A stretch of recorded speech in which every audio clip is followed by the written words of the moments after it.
لگی۔ وہ اس وقت کھڑکی کے پاس کھڑا سگریٹ پی رہا تھا۔ میں ساری پیکنگ کر چکی تھی۔ 2 گھنٹے بعد اس نے میری آنکھوں پہ پٹی باندھی، مجھے اپنے ساتھ باہر لے گیا۔ 1 سے 1.5 گھنٹے کا راستہ آنکھوں پہ پٹی باندھے ہی میں نے طے کیا تھا۔ ایئرپورٹ سے کچھ فاصلے پہ اس نے میری پٹی کھولی۔ اس کے بعد کہنے لگا، دیکھو ذرا بھی ہوشیاری کی تو یاد رکھنا بن موت ماری جاؤ گی۔ میں نے کہا تم بس اپنا وعدہ یاد رکھنا، فرانس پہنچتے ہی تم مجھے واپس پاکستان بھیج دو گے۔ وہ کہنے لگا ہاں ہاں یاد ہے۔ پھر میں نے اسے کچھ نہیں کہا۔ سفر کے دوران بھی میں چپ رہی۔ جیسے ہی فرانس کی سرزمین پہ میں نے قدم رکھے تو سامنے گاڑی موجود تھی۔ ایک سیاہ فام شخص نے بیگ پکڑ کے ڈگی میں رکھا۔ میں پچھلی نشست پہ بیٹھ چکی تھی اور حمزہ اس سیاہ فام شخص کے ساتھ فرنٹ سیٹ پہ بیٹھا تھا۔ وہ اس سے فرانسیسی زبان میں بڑی مہارت سے بات کر رہا تھا۔ میں کھڑکی سے باہر دیکھ رہی تھی۔ آدھے گھنٹے کی مسافت کے بعد وہ مجھے ایک چھوٹے سے گھر کے سامنے لے کے آ گیا۔ گاڑی رکی اور بیگ بھی اسی سیاہ فام نے ڈگی سے نکال کے گھر کے اندر رکھا۔ گھر 2 منزلہ تھا لیکن چھوٹا سا تھا۔ ایک کمرہ نیچے تھا، چھوٹا سا باورچی خانہ تھا۔ لاؤنج سے سیڑھی ہو کے اوپر کی جانب جاتی تھی۔ حمزہ نے مجھے اوپر کی جانب اشارہ کیا، کہنے لگا تمہارا کمرہ اوپر ہے، تم وہاں آرام کر سکتی ہو۔ یہ کہہ کے وہ میرا بیگ اٹھا کے اوپر لے گیا۔ پورے گھر میں اے سی کا پلانٹ لگا ہوا تھا، ہر کمرے میں اے سی کی ٹھنڈک موجود تھی۔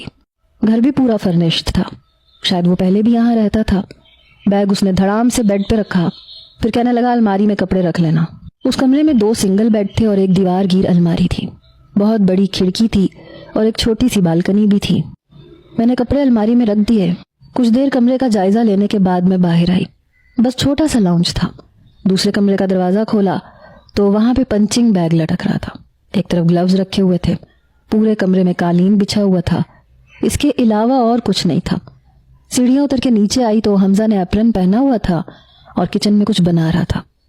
بڑی تیز رفتاری سے کٹنگ ٹرے پہ سبزیاں کاٹ رہا تھا۔ مجھے دیکھ کے کہنے لگا آج تو کھانا بنا کے دے رہا ہوں، لیکن کل سے تم خود بنا لینا۔ میں نے کہا مجھے یہاں رہنا ہی نہیں ہے، تمہیں پاکستان سے باہر آنا تھا، تم آ چکے ہو۔ یہ بتاؤ میری واپسی کی ٹکٹ کب کرواؤ گے؟ اس نے گہری سانس لی، کہنے لگا مجھے صرف پاستا بنانا آتا ہے، کافی بنانی آتی ہے اور فرینچ فرائز بنا لیتا ہوں، لیکن اس کے علاوہ کچھ نہیں آتا۔ ایک طرف چکن کے کیوبز وہ فرائی کر رہا تھا۔ میں نے کہا یہ میری بات کا جواب نہیں ہے۔ وہ کہنے لگا نیچے والے کمرے میں گھسنے کی کوشش مت کرنا، وہ میرا سیکرٹ روم ہے، اوپر تم دونوں کمروں کو دیکھ سکتی ہو۔ ویسے بھی نیچے کا کمرہ لاک ہی رہتا ہے اور چابی میری جیب میں ہوتی ہے، لیکن عورتوں میں خصلت ہوتی ہے جس جگہ سے روکو وہاں ضرور جاتی ہیں۔ ان کے اندر یہ کیڑا ہوتا ہے کہ دیکھیں آخر ایسا بھی کیا ہے جو منع کیا ہے، اور تمہارے اندر تو یہ کیڑا کچھ زیادہ ہی ہے۔ ظاہر ہے سائیکالوجسٹ جو ہو، منیر نے تمہیں پہلے ہی کہا تھا اس مریض سے دور رہو، یہ تمہارے بس کی بات نہیں ہے، لیکن تمہارے اندر کوئی خاص کیڑا تھا جو تمہیں لازمی دیکھنا تھا کہ آخر مجھ میں ایسا بھی کیا خطرناک ہے۔ اب پچھتا رہی ہوں نا، مجھے پچھتانے والی لڑکیاں بہت اچھی لگتی ہیں۔ بائی گاڈ بڑا ٹوٹ کے پیار آتا ہے مجھے ان پہ۔ پتہ نہیں اس شخص نے مجھے زچ کرنے کا ٹھیکہ لے رکھا تھا۔ میں نے کہا میں تم سے یہ پوچھ رہی ہوں کہ مجھے واپس کب بھیجو گے؟ میں نے تنک کے کہا۔ وہ کہنے لگا غصے میں تو اور بھی زیادہ اچھی لگتی ہو، یہ جو تمہاری چھوٹی سی ناک ہے نا، غصے میں یہ ہلکی ہلکی گلابی ہونے لگتی ہے تو بہت اچھی لگتی ہے۔ اپنی چھری کی نوک سے اس نے میری ناک کو چھوا، پھر چھری پیچھے کر کے کاٹنے لگا۔ ساتھ ہی اس نے ایک دراز میں سے میکرونی نکالی، برتن میں ڈال کے ابالنے لگا۔ کہنے لگا فریش ہو جاؤ، نہا لو، ناک پہ ٹھنڈا پانی پڑے گا تو کچھ طبیعت پہ اچھا اثر ہوگا۔ میں نے کہا حمزہ مجھے واپس کب بھیجو گے؟ میرا دل زور زور سے دھڑک رہا تھا۔